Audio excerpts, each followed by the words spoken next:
Today's judgment, which has been appealed, is an attack on our constitutional governance and an attempt to undermine the principles of federation. What is happening in Rivers State is no longer funny, and it is more disheartening to see all these kind of things happening in this present generation. Now, Ikenga Ugochinyere has come out to disagree with the judgment to seize Rivers State allocation, and of course, you know him. He doesn't hide his feelings when it comes to things like this. Now, he said that judgment is an attack on our constitutional governance and also an attempt to undermine the principle of federation. He also continues to say that there are things that were supposed to be looked at before passing out judgment at all, but it's obvious that those things are being ignored. He also, during his speaking, advised the governor of Rivers State, which is Governor Fubara, on what to do going forward. In fact, let me allow you guys to watch the video and see what he has to say. And as you are watching, make sure you are sharing and also do well to subscribe to my channel for more updates. And after that,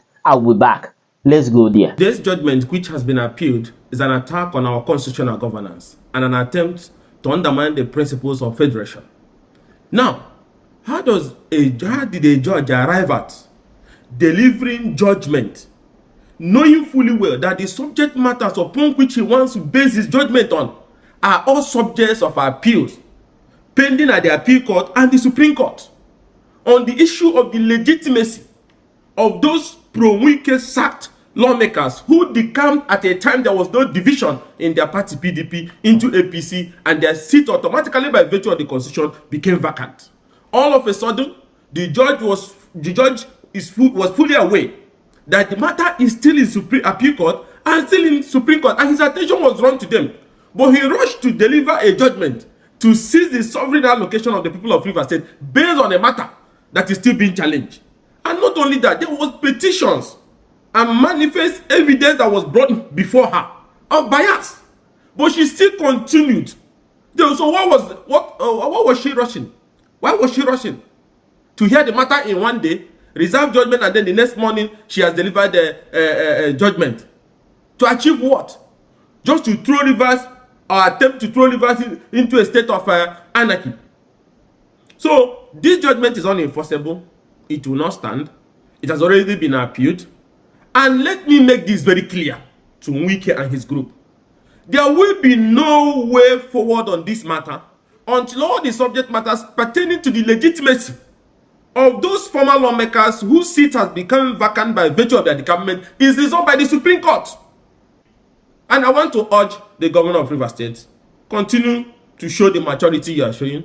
Present your 2025 budget before the House of Assembly as properly constituted by Okejumbo. Until such a time, the Supreme Court makes a final determination on the legality or legitimacy of this issue of decampment. No court have decided expressly on it. So there's even order still existing that recognizes the vote and proceeding of the former Speaker Edisinehi, upon which Okejumbo is Speaker and upon which those seats were declared vacant. That order have not been discharged. So they have legitimacy to continue to do what they are doing. But I will advise the president. The problems of 1960 and 1980 started like this. Keeping quiet by Shagari and all these other people then. When those working for the federal government were busy dishing out orders, using security agencies, rigging elections, writing results, confronting other arms of government in the state just as a way of showing their support to Shagari. At the end of the day, democracy collapsed because this thing comes with anarchy, and we don't want that to happen. The whole country is in total disarray as I speak to you now. Economic hardship, uncertainties, left, right, and center. And then one man is playing, and his group using our federal high court to show that maybe at the end, when they are done, Nigeria should completely lose faith in the judicial system. And I want the CJN to stop this whole thing happening at the federal high court. So today's judgment was an attempt to undermine constitutional governance. Unacceptable, unenforceable. The opposition does not accept it. It has been appealed, so nothing will happen going forward. But having said that, the higher courts have an obligation to discharge this order, which if not, other states where there is dispute between governors and some godfathers will rush to court and obtain order to seize allocation of a state. The federal government has no constitutional power to seize the allocation of another arm of government, the state government. These are constitutional. These revenues are federation revenue shared at the federation meeting, where the federal government takes their own share and the state takes their own share automatically. You cannot stop it. It will be like an overthrow. and an invitation to anarchy. So it's unacceptable, is a judgment that wants to lay the foundation for anarchy and disorder. So it's completely unacceptable. I will urge the federal government to please call their appointees to order. This is how it happened in 60s and 80s. They are not working for it, they are fighting for their own political relevance in a state they have lost because of their greed. Don't let them drag you down. Because when this whole thing will explode, Nigerians will not stand by your side. Because everybody is watching what is happening with our security agencies, with our judiciary, because of one man. What is he looking for? If you go by the judgment of the Supreme Court delivered by Justice Onogeden, in a situation where those seats has automatically become vacant, that was Joshua Daire and Pialong. Those lawmakers decamped, and their seat automatically became vacant. And few members of the House of Assembly that was left then continued to preside, continued to conduct the affairs of the Assembly. The Supreme Court said they were right until such a time by-election is conducted. So Jumbo still remains Speaker, and the House that he's piloting is still legitimate because there is vacancy in the seat of the 27. And if the INEC conducts the by-election, then the House will have a full quorum. But the Supreme Court said they can continue to carry on the business of the legislator, like budget passing and so on and so forth, until such a time that by-election is held. So Governor Fubara is going to present the 2025 budget before the Okejumbo-led House leadership, and nothing can change that. And let us get this clear. We're not going to destroy our constitutional democracy and judiciary because of one man, desperate ambition to seize institutions of governance to himself for economic reasons. Because of him, the Federal High Court ruled that decampment is a pre-election matter. Because of him, the court that started issuing order to stop conduct of election. Another Federal High Court in Kano have even escalated further, learning from what the Federal High Court did in Abuja. And now suddenly, you want to use the Federal High Court to seize the sovereign constitutional allocation of another arm of government, another tier of government, the state. Federation allocation is not owned by federal government. Federal government is the party to sharing of that federation revenue. So it is statutorily shared to the state. It is a sovereign fund of the state when it gets to the state. If the governor is not doing the right thing in the discharge or usage of that money, there is a state House of Assembly that should call him to order. If you have the number and the legitimacy, you can attempt impeachment. But because you don't have the legitimacy, now you are trying to legislate using the court to now use the federal to seize the allocation of the state government. That has never happened in any constitutional democracy.